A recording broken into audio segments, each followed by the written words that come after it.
So today I'll be talking about the anxiety disorder. So we must have heard this term. It is very common to feel anxious, and it is related to the cause and effect. So that the reaction is proportionate to the trigger factor, then it is normal. But when the patient overreacts and the reaction is not proportionate to the trigger factor or the stress, there's a continuous fear element, phobia, anticipation, and he feels threatened. He feels he is in danger, and that is the time that we know that the patient is having an anxiety disorder. The cause could be multiple. It could be genetic, it could be familial, found in families, it could be environmental.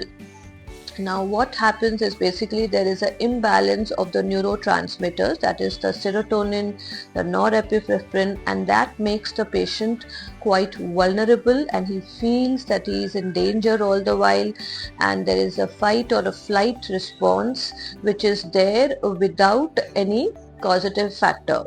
So this places the patient in a constant feeling of threat, as if something bad is going to happen. Now what are the different types of anxiety disorders? There's a generalized anxiety disorder, the OCD, the PTSD, that is the post-trauma stress disorder, also comes under the domain of anxiety disorder.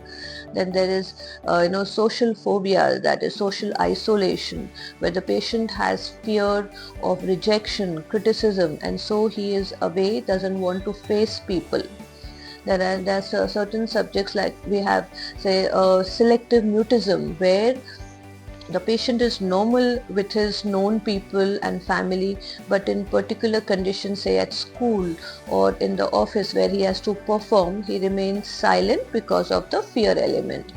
Apart from that, there is a separation anxiety, where the patient feels that he may lose a loved one, and he constantly clings to that person. So these are the various types of anxiety disorder. And not to forget the phobias, the agoraphobia, the fear of open spaces, fear of heights, or various other fears, anticipation, fears of examination, which come under the anxiety disorder. Now how do we treat it? It's basically counseling, identification, diagnosis, and counseling. These are the first line treatment, because we have very good results with CBT, that is the cognitive behavioral therapy, where we identify the negative pattern thinking of the patient.